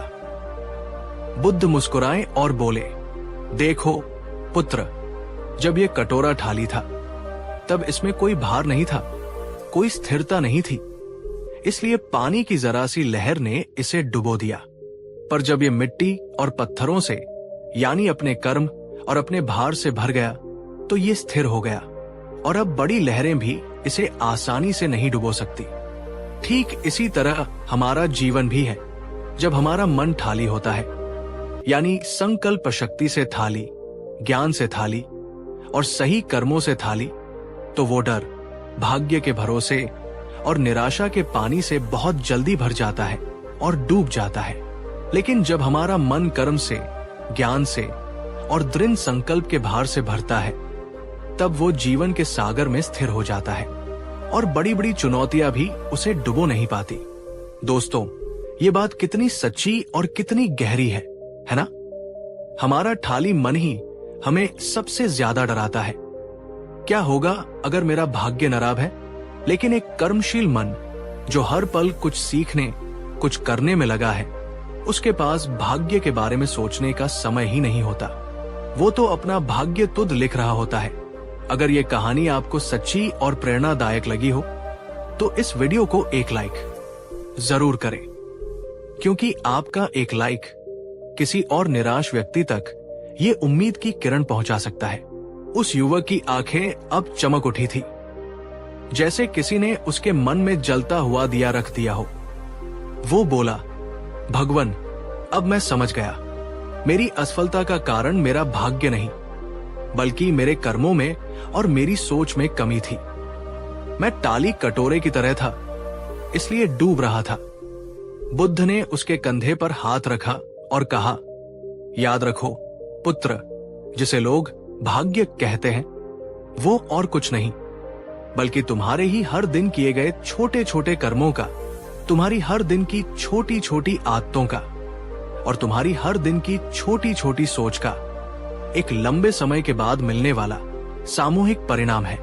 तुम्हारा आज का कर्म ही तुम्हारा कल का भाग्य लेखक है। युवक ने बुद्ध के चरणों में नमन किया और एक दृढ़ संकल्प के साथ बोला, भगवान, आज से मैं अपनी किस्मत को कोसना बंद करूंगा। अब मैं अपने कर्मों से, अपनी मेहनत से, अपनी सोच से अपनी किस्मत खुद बदलूंगा। बुद्ध मुस्कुराए, तथास्तु, सही कहा पुत्र, क्योंकि जो कर्म करता है वही चमत्कार को अनुभव करता है। जो सिर्फ प्रतीक्षा करता है वो सिर्फ इंतजार ही करता रह जाता है। दोस्तों, अब आप क्या मानते हैं? क्या ये सच है कि हम अपने कर्मों से अपना भाग्य खुद लिख सकते हैं? अगर हाँ, तो नीचे एक संकल्प के रूप में लिखिए, मैं अपने कर्म से अपनी किस्मत बदलूंगा। आपका ये संकल्प आपको हर रोज याद दिलाएगा कि आपके जीवन की बागडोर आपके ही हाथों में है। कुछ महीने बीत गए। वही युवक बुद्ध के पास दोबारा लौटा, लेकिन इस बार वो रो नहीं रहा था। उसका चेहरा आत्मविश्वास से चमक रहा था और उसकी आंखों में एक नई आशा की ज्योति थी। वो बोला, भगवान, मैंने आपके दिखाए मार्ग पर चलकर अपनी बंजर जमीन पर फिर से मेहनत की। मैंने अपनी गलतियों से सीखा, अपने तरीके बदले और इस बार फसल बहुत अच्छी हुई है। मैंने एक छोटा सा व्यापार भी शुरू किया है और अब सब कुछ धीरे धीरे ठीक हो रहा है। गांव के लोग कहते हैं, देखो, अर्जुन का भाग्य खुल गया। बुद्ध ने अपनी प्रसिद्ध शांत मुस्कान के साथ कहा, नहीं पुत्र, तुम्हारा भाग्य नहीं, तुम्हारी सोच का ताला खुला है। तुम्हारी प्रज्ञा जागी है और जब इंसान की सोच और समझ बदलती है तब उसके लिए पूरा संसार ही बदल जाता है। दोस्तों, यही इस कहानी की सबसे गहरी सीख है। भाग्य हमारे हाथ में नहीं हो सकता, लेकिन हमारे कर्म, हमारी सोच और हमारी प्रतिक्रियाएं हमेशा हमारे ही नियंत्रण में होती है। अगर हम सच्चे मन से सही दिशा में बिना रुके अपनी गलतियों से सीखते हुए कर्म करते रहें तो समय, परिस्थितियां और जिसे हम किस्मत कहते हैं वो सब हमारे साथ चलने पर विवश हो जाते हैं। इसलिए बुद्ध कहते थे, अप दीपो भव, स्वयं अपने दीपक बनो। कर्म करो, फल की चिंता मत करो, परिणाम अपने आप तुम्हारी दिशा में आएगा। भाग्य पर नहीं, अपने पुरुषार्थ पर, अपने प्रयास पर भरोसा रखो। और हां, अगर आप गौतम बुद्ध की ऐसी ही और गहरी और प्रेरणादायक कहानियां सुनना चाहते हैं तो हमारे इस परिवार का हिस्सा बनने के लिए चैनल को सब्सक्राइब जरूर करें और घंटी का आइकॉन भी दबाएं ताकि कोई भी कहानी आपसे छूट न जाए। कहानी 4। दोस्तों, क्या आपने कभी किसी को ये कहते सुना है, ये ताबीज बहुत शक्तिशाली है, इसे पहन लो तो कोई बुरा असर नहीं होगा? या फिर ये मंत्र बोलने से नजर नहीं लगेगी, बुरी आत्मा पास नहीं आएगी? शायद आपने खुद भी कभी ऐसा किया होगा, है ना? तो आज की ये कहानी आपके लिए ही है, क्योंकि आज हम जानेंगे गौतम बुद्ध की वो घटना जब लोगों ने उन्हें सुरक्षा के लिए ताबीज पहनने को कहा और बुद्ध ने जो जवाब दिया वो इतना अद्भुत था कि सुनने वाले हमेशा के लिए बदल गए। एक दिन बुद्ध अपने कुछ भिक्षुओं के साथ एक गांव पहुंचे। वहां के लोग बेहद डर के माहौल में जी रहे थे। किसी का बच्चा बीमार पड़ता, कोई पशु मर जाता तो गांव वाले तुरंत कहते, ये भूत का काम है। लोगों ने जगह जगह ताबीज, नींबू मिर्च, काले धागे और मंत्रों की पोटलियां लटका रखी थी। हर घर में कोई कोई टोना टोटका चल रहा था। जब बुद्ध गांव पहुंचे तो लोगों ने उनसे कहा, भगवान, यहाँ बहुत बुरी आत्माएं हैं, आप भी अपने गले में ये ताबीज पहन लीजिए ताकि कोई बुरी शक्ति आपको नुकसान न पहुंचा सके। बुद्ध मुस्कुराए। उन्होंने शांत स्वर में पूछा, क्या ये ताबीज मुझे सुरक्षित रखेगा? लोग बोले, हाँ भगवान, ये बहुत शक्तिशाली है, इसमें मंत्रों की शक्ति है, साधु ने खुद बनाया है। बुद्ध ने मुस्कुराकर कहा, अच्छा, और जब ये साधु ताबीज बना रहा था क्या उसने अपने डर को मिटाया था? गांव वाले चुप हो गए। दोस्तों, आप बताइए, क्या ताबीज सच में हमें सुरक्षा दे सकता है, या ये सिर्फ हमारे डर को ढकने का तरीका है? कमेंट में लिखिए, विश्वास या अंधविश्वास। बुद्ध ने धीरे से कहा, अगर कोई व्यक्ति जहर पी ले और फिर ताबीज पहन ले तो क्या वो बच जाएगा? लोग बोले, नहीं भगवान, जहर तो अपना काम करेगा। और अगर कोई व्यक्ति बुरा कर्म करे पर गले में सो ताबीज बांध ले तो क्या उसे अपने कर्म का फल नहीं मिलेगा? गांव वाले फिर चुप हो गए। बुद्ध मुस्कुराए, तब सोचो, अगर कर्म से बचना इतना आसान होता तो लोग अच्छे कर्म क्यों करते? हर कोई बस ताबीज पहन लेता। भीड़ में सन्नाटा छा गया। बुद्ध के शब्द गांव वालों के दिल में उतरते जा रहे थे। उनकी आंखों में सवाल थे, अगर ताबीज नहीं बचा सकता तो फिर हम किससे सुरक्षित हैं? बुद्ध ने एक पत्थर उठाया और गांव वालों से पूछा, अगर मैं इस पत्थर को पानी में डाल दूं तो क्या होगा? एक आदमी बोला, वो डूब जाएगा। और अगर मैं इस पर मंत्र पढ़ दूं, ओ डूब मत जाना, ओ डूब मत जाना, तो क्या वह तैर जाएगा? गांव वाले हंस पड़े। उन्होंने कहा, नहीं भगवान, मंत्र से पत्थर तैर नहीं सकता। बुद्ध बोले, तो फिर इंसान भी पत्थर की तरह है। अगर वो भीतर से डर, लालच और अज्ञान से भारी है तो कोई भी मंत्र उसे ऊपर नहीं उठा सकता। और अगर मन हल्का है, सच्चाई से भरा है, तो बिना किसी ताबीज के भी वो सुरक्षित रहता है। दोस्तों, सोचिए जरा, क्या सच में कोई बाहरी चीज हमें अंदर के डर से बचा सकती है, या हमें खुद अपने मन को मजबूत बनाना चाहिए? अगर आप मानते हैं कि सच्ची सुरक्षा मन की शुद्धता में है तो वीडियो को लाइक कीजिए। बुद्ध ने लोगों से कहा, ठीक है, आज रात एक प्रयोग करते हैं। तुम सब अपने ताबीज उतार दो और एक रात मेरे साथ बिताओ। लोग डर गए, नहीं भगवान, रात में बुरी आत्माएं आ जाएंगी। बुद्ध बोले, अगर आत्माएं सच में हैं तो वे सबसे पहले मुझे हानि पहुंचाएंगी, क्योंकि मैं ताबीज नहीं पहनता। रात आई। सब गांव वाले बुद्ध के आश्रम के पास एकत्र हुए। बुद्ध ने दीपक जलाया और बोले, अब आंखें बंद करो और अपने डर का चेहरा देखो। सबने आंखें बंद की। कुछ देर मौन छाया रहा। धीरे धीरे सबके चेहरे शांत होने लगे। बुद्ध ने कहा, डर तब पैदा होता है जब मन में अंधेरा होता है। जैसे दीपक जलाते ही अंधेरा मिट जाता है, वैसे ही ज्ञान का प्रकाश आते ही अंधविश्वास मिट जाता है। वाह, क्या गहरी बात कही बुद्ध ने। डर को मिटाने के लिए बाहर नहीं, भीतर दीपक जलाना पड़ता है। दोस्तों, अगर आप भी मानते हैं कि ज्ञान सबसे बड़ा ताबीज है तो नीचे कमेंट में लिखिए, ज्ञान ही शक्ति है। सुबह हुई। गांव वालों के चेहरे चमक रहे थे। किसी ने कहा, भगवान, कल रात कोई डर नहीं लगा। हमने बिना ताबीज के भी शांति से नींद ली। बुद्ध मुस्कुराए और बोले, क्योंकि तुमने अपने भीतर के अंधेरे को देखा। ताबीज सिर्फ बाहर का धागा है, असली सुरक्षा भीतर की समझ है। फिर बुद्ध ने एक सुंदर उदाहरण दिया। मान लो किसी के घर में आग लगी है। अगर वो सिर्फ भगवान का नाम लेकर बैठ जाए और पानी डालने न जाए तो क्या आग बुझ जाएगी? लोग बोले, नहीं भगवान। तो याद रखो, ताबीज सिर्फ उम्मीद है, लेकिन कर्म ही सुरक्षा है। दोस्तों, कभी आपने किसी मुश्किल समय में सिर्फ ताबीज या मंत्र पर भरोसा किया है? क्या उससे सच में मदद मिली थी? नीचे कमेंट में अपना अनुभव जरूर लिखिए। बुद्ध के एक शिष्य ने पूछा, भगवान, तो क्या ताबीज पहनना गलत है? बुद्ध ने कहा, नहीं, अगर ताबीज तुम्हें डर से बाहर आने में मदद करे तो वो बुरा नहीं है। लेकिन अगर तुम ताबीज पर निर्भर होकर कर्म छोड़ दो तो वही अंधविश्वास है। फिर बुद्ध ने कहा, याद रखो, ताबीज अगर मन को शांत करे तो वो साधन है, पर अगर मन को गुलाम बना दे तो वो बंधन है। क्या बात है, कितना सटीक अंतर बताया बुद्ध ने, विश्वास और अंधविश्वास का। दोस्तों, बताइए, आपके अनुसार ताबीज क्या है?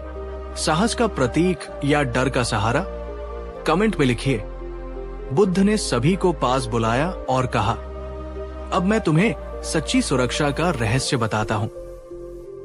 कोई मंत्र, कोई ताबीज, कोई धागा नहीं, बस 3 चीजें, सही विचार, सही वाणी और सही कर्म। जो इंसान सही सोचता है, किसी का बुरा नहीं चाहता और सच्चाई से कर्म करता है, उसे किसी बाहरी रक्षा की जरूरत नहीं होती। उसका मन ही उसकी ढाल बन जाता है। लोगों की आंखें चमक उठीं। उन्होंने अपने सारे ताबीज बुद्ध के चरणों में रख दिए। बुद्ध ने मुस्कुराकर कहा, इन्हें फेंको नहीं, इनका आदर करो, क्योंकि ये तुम्हें याद दिलाएंगे कि असली शक्ति तुम्हारे भीतर है। वाह, क्या खूबसूरत पल था वो।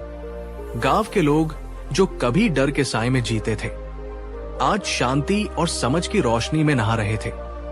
कुछ महीनों बाद वही गांव बदल चुका था।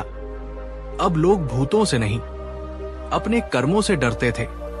बच्चे खेलते, किसान हंसते और मंदिरों में पूजा के साथ साथ ज्ञान की बातें होती। जब कोई नया व्यक्ति गांव आता और पूछता, यहां बुरी आत्माएं नहीं आती, गांव वाले मुस्कुराकर कहते, नहीं, यहां अब केवल बुद्ध का ज्ञान बसता है, और जहां ज्ञान है वहां डर नहीं रहता।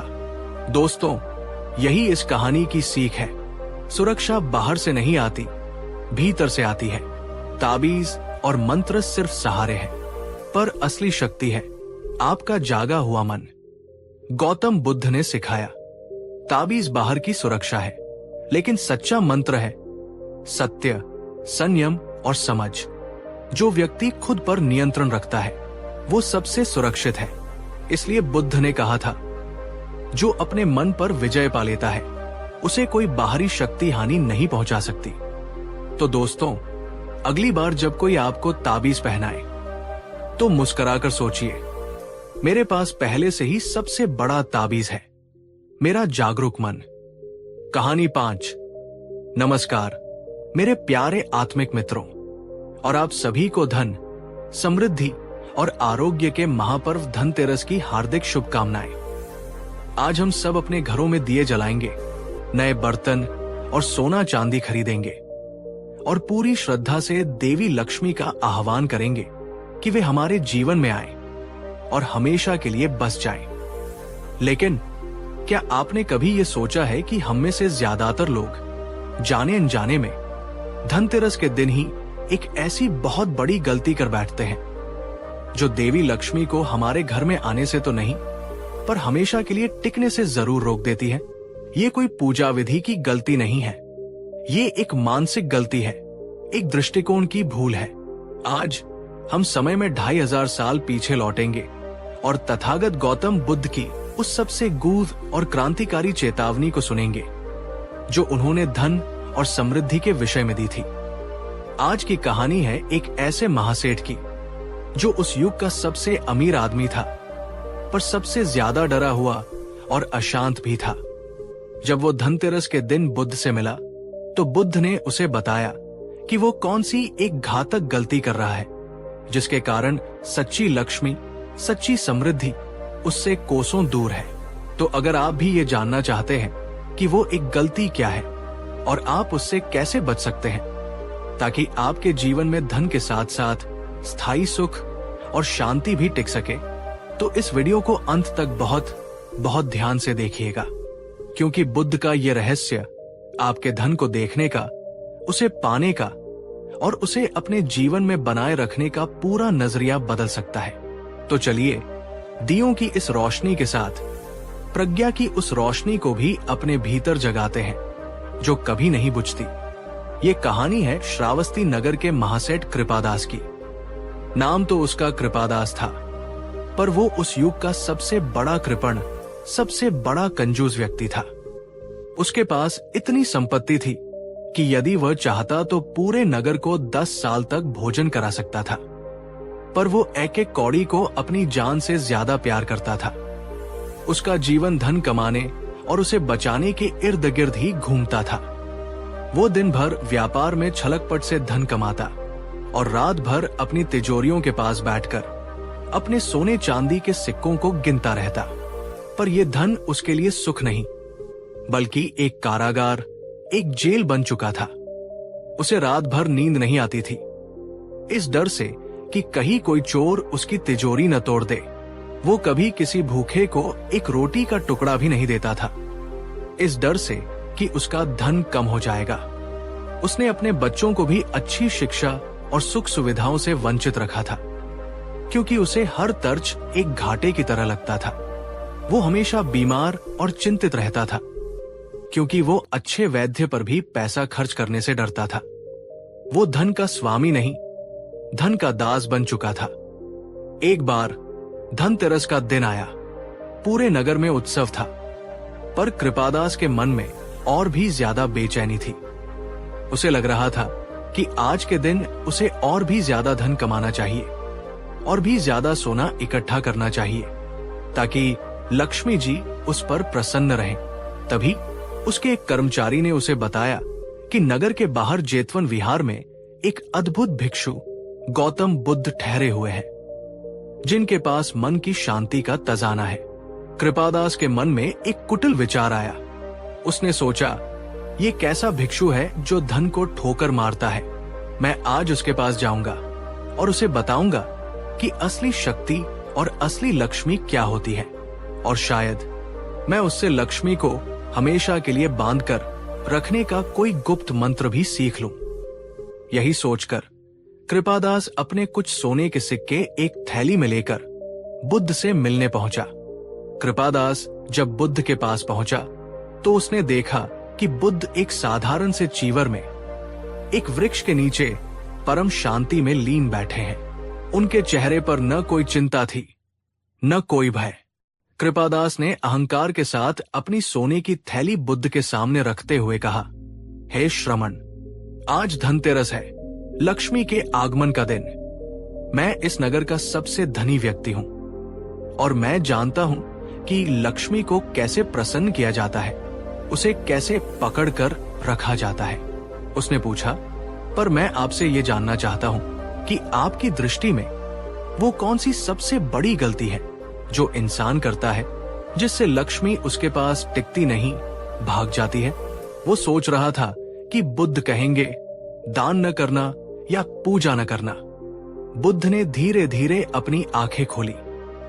उन्होंने उस सोने की थैली की ओर देखा भी नहीं।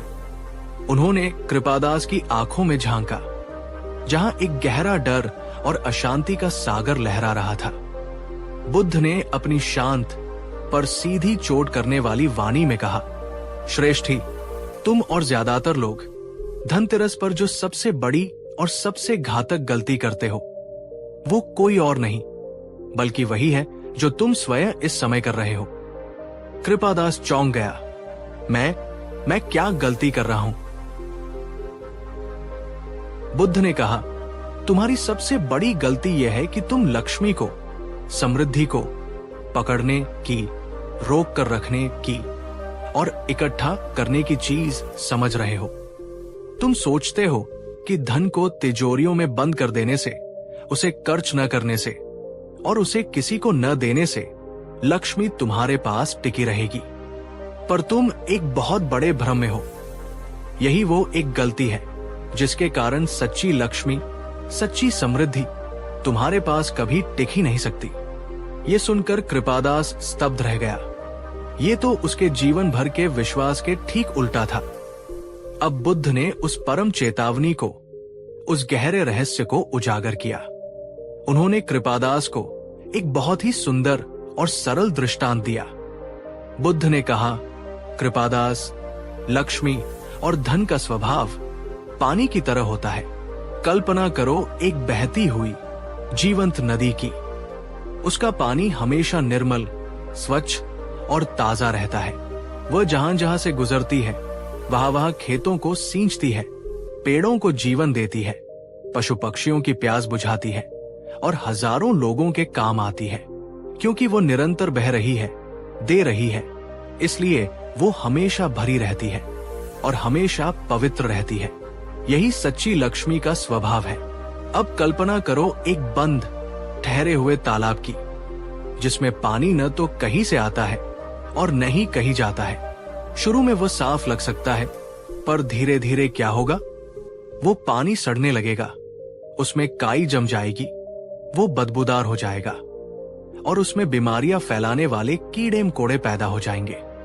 वो किसी की प्यास नहीं बुझा सकता, किसी खेत को नहीं सींच सकता, वो सिर्फ अपने ही बोझ तले सड़ता रहता है। यही उस धन का स्वभाव है जिसे तुम पकड़ कर रखते हो। बुद्ध ने कृपादास की आंखों में देखते हुए कहा, कृपादास, तुम्हारा टजाना, तुम्हारा धन वही ठहरा हुआ सड़ता हुआ तालाब है और तुम्हारा मन भी उसी तालाब की तरह चिंता, भय और असुरक्षा की बीमारियों से भर गया है। यह है मेरी चेतावनी। जिस क्षण तुम धन को बहने से रोक देते हो, जिस क्षण तुम उसे सिर्फ इकट्ठा करना शुरू कर देते हो, उसी क्षण वो लक्ष्मी नहीं बल्कि अलक्ष्मी बन जाता है। वो तुम्हें सुख नहीं बल्कि दुख, भय और बंधन देना शुरू कर देता है। सच्ची लक्ष्मी पूजा धन को तिजोरी में बंद करने की पूजा नहीं है। सच्ची लक्ष्मी पूजा धन के प्रवाह को, उसके लेन देन को, उसके सदुपयोग को समझने और उसे अपने जीवन में उतारने की पूजा है। दोस्तों, बुद्ध की ये बहती नदी और ठहरे तालाब की उपमा कितनी शक्तिशाली है। क्या आप मानते हैं कि धन का सच्चा सुख उसके होने में नहीं बल्कि उसके सही उपयोग और उसे बांटने में है? अगर हाँ, तो इस वीडियो को लाइक करें और कमेंट में बताएं कि आप नदी बनना चाहते हैं या तालाब। कृपादास अब पूरी तरह से जाग चुका था। उसने हाथ जोड़कर पूछा, भगवान, तो फिर मुझे क्या करना चाहिए? सच्ची लक्ष्मी पूजा का मार्ग क्या है? बुद्ध ने कहा, सच्ची लक्ष्मी पूजा के 3 चरण हैं जो एक प्रज्ञावान गृहस्थ को हमेशा याद रखने चाहिए। पहला चरण, धन से कमाओ। सबसे पहले धन को हमेशा नैतिक, ईमानदार और सही तरीकों से कमाओ।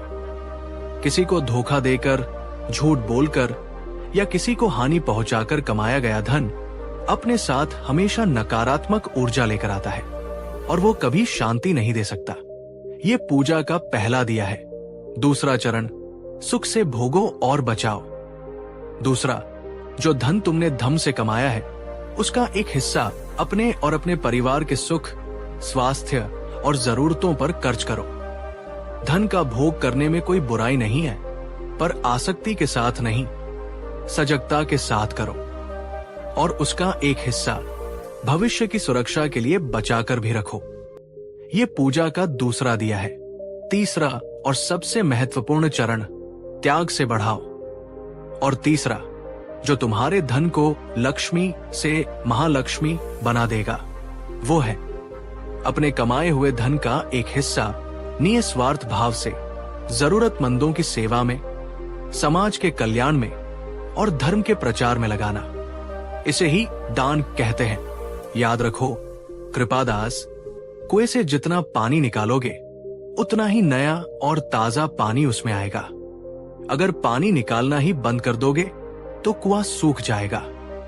ठीक इसी तरह धन को जितना तुम सही कार्यों के लिए प्रवाहित करोगे, ब्रह्मांड तुम्हें उसे और भी अधिक मात्रा में लौटाएगा। देने का ये भाव ही तुम्हें धन के भय और बंधन से मुक्त करता है और तुम्हें उसका सच्चा स्वामी बनाता है।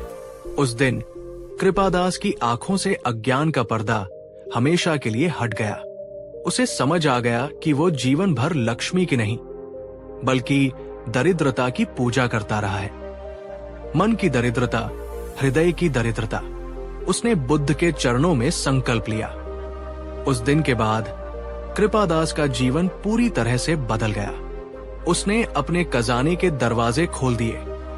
उसने अपने गांव में एक निःशुल्क औषधालय बनवाया, भूखों के लिए अन्न क्षेत्र खोले और गरीब बच्चों की शिक्षा का प्रबंध किया। और चमत्कार हुआ, जैसे जैसे वो देना शुरू हुआ, उसके भीतर का भय और चिंता पिघलने लगे। उसे रात में गहरी नींद आने लगी। उसके चेहरे पर एक ऐसी शांति और तृप्ति आई जो उसे करोड़ों स्वर्ण मुद्राएं भी नहीं दे सकी थी। और आश्चर्य की बात यह थी कि उसका व्यापार भी पहले से कई गुना ज्यादा बढ़ने लगा, क्योंकि अब लोग उसके साथ ईमानदारी और सम्मान के कारण जुड़ना चाहते थे। उसने जान लिया था कि लक्ष्मी को बांधने से वो भाग जाती है और उसे मुक्त करने से, उसे प्रवाहित करने से वो कई गुना होकर लौटती है। तो मेरे प्यारे मित्रों, कृपादास की ये कहानी और बुद्ध की ये गहन चेतावनी हमें धनतेरस का एक बहुत ही गहरा और सच्चा अर्थ सिखाती है। ये धनतेरस जरूर मनाए, सोना खरीदे, दिए जलाए, पर इस बाहरी पूजा के साथ साथ बुद्ध की इस चेतावनी को जरूर याद रखें। वो एक घातक गलती जो लक्ष्मी को कभी टिकने नहीं देती, वो है धन को रोकने और सिर्फ इकट्ठा करने की मानसिकता। इस धनतेरस धन को एक ठहरे हुए, सड़ते हुए तालाब की तरह नहीं, बल्कि एक बहती हुई जीवनदायिनी नदी की तरह देखने का संकल्प ले। ईमानदारी से कमाए, विवेक से खर्च करें और सबसे जरूरी एक खुले और उदार हृदय से बांटे। अगर बुद्ध का ये बहती हुई लक्ष्मी का संदेश आपके हृदय को छुआ है तो इस वीडियो को शेयर करके इस शुभ ज्ञान को अपने सभी मित्रों और परिवारजनों तक पहुंचाएं और उन्हें भी धनतेरस की सच्ची शुभकामनाएं दें। और नीचे कमेंट में एक संकल्प के रूप में जरूर लिखिए कि इस धनतेरस पर आप कौन सा एक छोटा सा दान या सेवा का कार्य करने वाले हैं, ताकि आपकी लक्ष्मी भी प्रवाहित हो सके। अंत में बस इतना ही, सच्ची समृद्धि तिजोरियों में नहीं, दिलों में बसती है। इस शुभ और ज्ञानवर्धक यात्रा में मेरे साथ बने रहने के लिए आपका हृदय से धन्यवाद। और हाँ, हमारे इस परिवार का हिस्सा बने रहने के लिए चैनल को सब्सक्राइब करना न भूलें। आपको और आपके पूरे परिवार को एक बहुत ही शांत, समृद्ध और प्रज्ञापूर्ण धनतेरस की हार्दिक शुभकामनाएं। नमो बुद्धाय। नमस्कार मेरे प्यारे आत्मिक मित्रों, आज हम उस एक अदृश्य पर सबसे घातक जहर के बारे में बात करने जा रहे हैं, जो हमारी अपनी ही खुशियों को, हमारी अपनी ही शांति को भीतर ही भीतर से जलाकर राख कर देता है। ये जहर है ईर्ष्या, जलन, दूसरों की सफलता, दूसरों की खुशी और दूसरों की समृद्धि को देखकर होने वाला दुख। जरा एक पल के लिए पूरी ईमानदारी से अपने मन के भीतर झांक कर देखिए। जब आपका कोई दोस्त आपसे ज्यादा सफल हो जाता है तो क्या आपके दिल के किसी कोने में एक हल्की सी चुभन होती है? जब आप सोशल मीडिया पर किसी को खुशी से छुट्टियां मनाते हुए देखते हैं तो क्या आपको अपनी जिंदगी थोड़ी फीकी, थोड़ी कम लगने लगती है? जब आपका कोई सहकर्मी प्रमोशन पा लेता है तो क्या उसकी खुशी में शामिल होने के साथ साथ आपके मन में एक हल्का सा मैं क्यों नहीं का सवाल उठता है? अगर आपका जवाब हाँ है तो इसमें शर्मिंदा होने की कोई बात नहीं है। ये एक बहुत ही मानवीय पर अत्यंत विनाशकारी भावना है। ईर्ष्या एक ऐसी आग है जिसे हम दूसरों के लिए जलाते हैं, पर जिसमें हम खुद ही जलते रहते हैं। लेकिन सवाल ये है, हम ईर्ष्या करते क्यों हैं? और क्या इस आत्मघाती भावना से मुक्त होने का कोई उपाय है? आज हम समय में 2500 साल पीछे लौटेंगे और तथागत गौतम बुद्ध की उस सबसे गहरी, उस सबसे करुणामयी शिक्षा को जानेंगे, जो हमें ईर्ष्या के इस जहर से हमेशा के लिए मुक्त होने का मार्ग दिखाती है। आज की कहानी है एक ऐसे ही भिक्षु की जो अपनी ही ईर्ष्या की आग में जल रहा था, और फिर बुद्ध ने उसे जो अद्भुत और जीवन परिवर्तनकारी समाधान दिया, वो शायद आपके भी मन से इस बोझ को हमेशा के लिए उतार सकता है। तो अगर आप भी एक ऐसा हृदय चाहते हैं जो दूसरों की सफलता पर दुखी नहीं बल्कि सच में प्रसन्न हो सके और अपनी ऊर्जा को तुलना में नहीं बल्कि अपनी उन्नति में लगा सके, तो इस वीडियो को अंत तक बहुत बहुत ध्यान से देखिएगा। इस गहरी और मन को शुद्ध करने वाली यात्रा को शुरू करने से पहले मेरा आपसे एक छोटा सा निवेदन है। ये ज्ञान आज के इस प्रतिस्पर्धी युग में हर किसी के लिए एक वरदान है।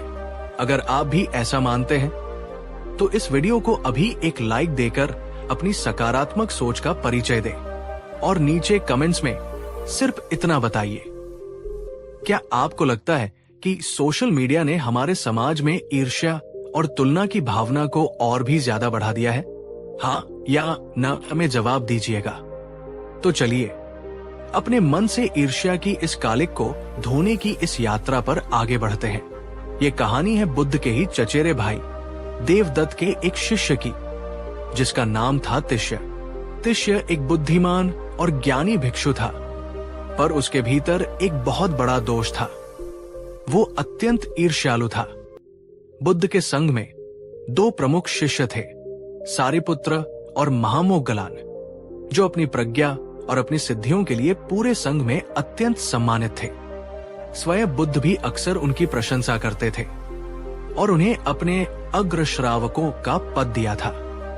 ये सम्मान, ये प्रशंसा तिष्य से देखी नहीं जाती थी। जब लोग सारिपुत्र के ज्ञान की बातें करते तो तिष्य मन ही मन कुँचता और सोचता, इसमें क्या तास है, इतना तो मैं भी जानता हूं।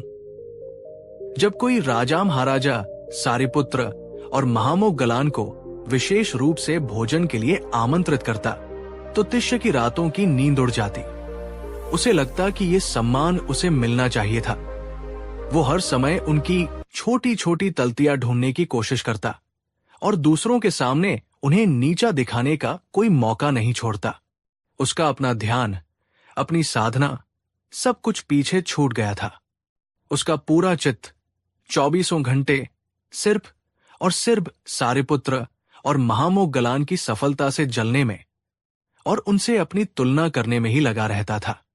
ये ईर्ष्या की आग उसे भीतर ही भीतर से खोखला कर रही थी। उसका चेहरा हमेशा उदास और तनावग्रस्त रहता और उसकी वाणी में मिठास की जगह कड़वाहट ने ले ली थी। वो एक ऐसे व्यक्ति की तरह हो गया था जो सुंदर बगीचे में फूलों की सुगंध लेने के बजाय सिर्फ कांटों को ही गिनता रहता है। एक दिन वो अपनी इस आंतरिक जलन से इतना तंग आ गया कि वो स्वयं तथागत बुद्ध के पास पहुंचा।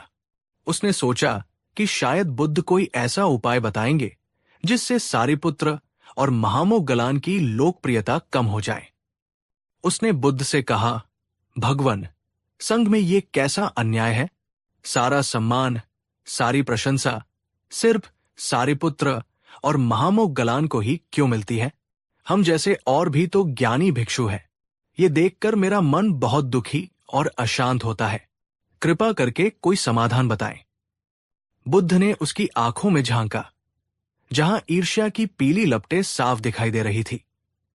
वे उसकी पीड़ा को समझ रहे थे। बुद्ध ने तिष्य को कोई डांट नहीं लगाई, कोई उपदेश नहीं दिया। उन्होंने पहले उसे उसकी बीमारी की जड़ को समझाया। उन्होंने कहा, तिष्य, तुम दुखी हो, ये मैं देख रहा हूं, पर तुम्हारा दुख सारिपुत्र और महामोगगलान की सफलता के कारण नहीं है। तुम्हारा दुख तुम्हारे अपने ही मन की 3 टलत धारणाओं के कारण है। पहली टलत धारणा, सीमितता का भ्रम। तुम ये सोचते हो कि इस दुनिया में सुख, सम्मान और सफलता एक सीमित मात्रा में है, जैसे कि वो एक केक का टुकड़ा हो जिसे अगर सारिपुत्र ने ले लिया तो तुम्हारे हिस्से में कुछ नहीं बचेगा। इसलिए जब कोई और सफल होता है तो तुम्हें लगता है कि तुम्हारी सफलता का एक हिस्सा कट गया है, पर सत्य ये नहीं है तिष्य। सत्य ये है कि ये ब्रह्मांड अनंत संभावनाओं से भरा है। ये एक महासागर की तरह है। किसी और के एक लोटा पानी भर लेने से महासागर में पानी कम नहीं हो जाता। सारिपुत्र की सफलता तुम्हारी सफलता के रास्ते में बाधा नहीं है। सूरज सबके लिए समान रूप से चमकता है। दूसरी टलत धारणा, तुलना का रोग। तुम निरंतर अपनी तुलना दूसरों से कर रहे हो। तुम अपने अध्याय 1 की तुलना किसी और के अध्याय 20 से कर रहे हो। तुम ये नहीं देख रहे कि सारिपुत्र और महामोगगलान ने इस सम्मान को पाने के लिए कितने जन्मों तक, कितनी कठोर साधना और कितना पुरुषार्थ किया है। तुम सिर्फ उनके आज के फल को देख रहे हो, पर उनके द्वारा बोए गए बीजों और की गई मेहनत को नहीं देख रहे। याद रखो तिष्य, हर फूल अपने समय पर ही खिलता है। एक गुलाब कमल से ईर्ष्या नहीं करता। तुम अपनी अनूठी यात्रा पर हो। अपनी ऊर्जा दूसरों से तुलना करने में नहीं, बल्कि स्वयं को सींचने में लगाओ। तीसरी और सबसे गहरी टलत धारणा, अहंकार की पीड़ा। और तुम्हारी ईर्ष्या की सबसे गहरी जड़ है तुम्हारा अहंकार। तुम्हारा मैं। जब तुम देखते हो कि किसी और को तुमसे ज्यादा महत्व मिल रहा है, तो तुम्हारे इस मैं को, तुम्हारे अहंकार को चोट लगती है। तुम्हें लगता है मैं कम हो गया, मैं छोटा हो गया। ईर्ष्या वास्तव में दूसरों की सफलता से नहीं, बल्कि अपने ही घायल अहंकार की पीड़ा से पैदा होती है। यह सुनकर तिष्य निशब्द हो गया। बुद्ध ने जैसे उसके मन का एक्सरे कर दिया था। उसे पहली बार स्पष्ट रूप से दिखाई दिया कि उसकी समस्या बाहर नहीं, बल्कि उसके अपने ही सोचने के तरीके में है। दोस्तों, बुद्ध का यह विश्लेषण कितना सटीक है। हम सब भी तो इन्हीं 3 जालों में फंसे हैं। हमें लगता है अवसर सीमित है, हम अपनी तुलना दूसरों से करते हैं, और हमारा अहंकार हमें दूसरों की खुशी में खुश नहीं होने देता। अगर बुद्ध का यह विश्लेषण आपको अपनी ईर्ष्या की जड़ को समझने में मदद कर रहा है, तो इस वीडियो को एक लाइक जरूर करें। यह समझ ही उपचार की ओर पहला कदम है। अब जब तिष्य अपनी बीमारी को समझ चुका था, तो उसने हाथ जोड़कर पूछा, भगवन, अब मैं इन गलत धारणाओं से, इस ईर्ष्या की आग से कैसे मुक्त हूं? इसका व्यावहारिक उपाय क्या है? अब बुद्ध ने उस अद्भुत औषधि का रहस्य खोला, जो ईर्ष्या के जहर को काटने की क्षमता रखती है। उन्होंने कहा, तिष्य, ईर्ष्या एक अंधेरे की तरह है। तुम अंधेरे से लड़ नहीं सकते, उसे पीटकर भगा नहीं सकते। अंधेरे को मिटाने का सिर्फ एक ही उपाय है, प्रकाश का दिया जला दो। और ईर्ष्या के अंधेरे को मिटाने वाले प्रकाश का नाम है मुदिता। मुदिता पाली भाषा का एक बहुत ही सुंदर शब्द है, जिसका अर्थ है दूसरों की खुशी, दूसरों की सफलता और दूसरों के सौभाग्य में निस्वार्थ और सच्चे हृदय से प्रसन्न होना। बुद्ध ने कहा, तिष्य, मैं तुमसे ये नहीं कह रहा कि तुम ईर्ष्या को दबाओ या उससे लड़ो।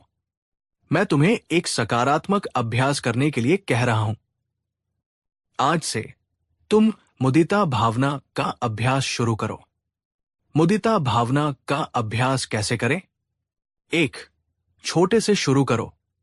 सबसे पहले किसी ऐसे व्यक्ति के बारे में सोचो जिसे तुम बहुत प्रेम करते हो, जैसे तुम्हारी मां या तुम्हारा कोई प्रिय मित्र, और उसके जीवन की किसी सफलता या खुशी के बारे में सोचो, और उस खुशी को महसूस करते हुए अपने मन में ये भावना जगाओ, मैं तुम्हारी खुशी में बहुत खुश हूं। तुम और भी सुखी हो और भी सफल हो। 2. दायरा बढ़ाओ। जब ये तुम्हारे लिए सहज हो जाए, तो फिर किसी ऐसे व्यक्ति के बारे में सोचो जिसके प्रति तुम तटस्थ हो, न मित्र न शत्रु, और उसकी सफलता पर भी यही भावना जगाओ। 3. सबसे कठिन चरण। और अंत में, जब तुम्हारा हृदय और मजबूत हो जाए, तो किसी ऐसे व्यक्ति के बारे में सोचो जिससे तुम ईर्ष्या करते हो या जिसे तुम अपना प्रतिद्वंदी मानते हो, जैसे सारिपुत्र, और साहस करके उसके गुणों को, उसकी सफलता को देखो और अपने मन में पूरी ईमानदारी से ये दोहराओ, मैं तुम्हारी सफलता में प्रसन्न होने का प्रयास कर रहा हूं। तुम्हारा मंगल हो। तुम अपने ज्ञान में और भी बढ़ो। तिष्य, शुरू में यह बहुत कठिन होगा, तुम्हारा मन विद्रोह करेगा, पर जैसे जैसे तुम इस मुदिता की भावना को सींचोगे, तुम पाओगे कि तुम्हारे भीतर से ईर्ष्या की जहरीली जड़ें धीरे धीरे सूख रही है, और तुम्हारा हृदय एक सुंदर खिले हुए बगीचे की तरह बनता जा रहा है, जो हर फूल को देखकर आनंदित होता है। क्योंकि याद रखो तिष्य, जब तुम दूसरों की सफलता पर प्रसन्न होते हो, तो तुम उस सफलता का एक हिस्सा बन जाते हो। तुम ब्रह्मांड को यह संदेश देते हो कि तुम सफलता का सम्मान करते हो, और फिर ब्रह्मांड वही सफलता तुम्हारी ओर भी आकर्षित करता है। तिष्य ने बुद्ध की इस शिक्षा को अपने हृदय में उतारा। ये आसान नहीं था। जब भी वो सारिपुत्र को देखता, उसके मन में ईर्ष्या की पुरानी लहरें उठती, पर अब वो उन लहरों में बहता नहीं था। वह रुकता और मुदिता का अभ्यास करता। वो जानबूझकर सारिपुत्र के पास जाने लगा, उनकी सेवा करने लगा और उनके ज्ञान को सुनने लगा। धीरे धीरे, जैसे जैसे वो उनके गुणों को करीब से देखने लगा, उसकी ईर्ष्या, सम्मान और प्रेम में बदलने लगी। एक दिन जब एक राजा ने सारिपुत्र को एक बहुत ही कीमती चोला भेंट किया तो पुराने तिष्य के मन में आग लग जाती। पर आज नए तिष्य के चेहरे पर एक सच्ची, निर्मल मुस्कान थी। उसने आगे बढ़कर सारिपुत्र को प्रणाम किया और कहा, भंते, आप इस सम्मान के सच्चे अधिकारी हैं। आपकी प्रज्ञा सूर्य की तरह है। आपकी इस उपलब्धि को देखकर आज मेरा हृदय भी आनंद से भर गया है। उस क्षण तिष्य ने अपनी ईर्ष्या पर पूरी तरह से विजय पा ली थी। उसने अंधेरे को मिटाने के लिए प्रकाश का दिया जला लिया था। तो मेरे प्यारे मित्रों, तिष्य की ये कहानी और बुद्ध की ये गहन शिक्षा हमें ईर्ष्या के जहर से मुक्त होने का एक बहुत ही सुंदर और सकारात्मक मार्ग दिखाती है। ये हमें सिखाती है कि दूसरों की सफलता हमारी दुश्मन नहीं है। वो तो हमारे लिए एक प्रेरणा है, एक संभावना है कि हम भी वहां तक पहुंच सकते हैं। जब कोई और सफल होता है तो दुखी मत हो, उससे सीखो।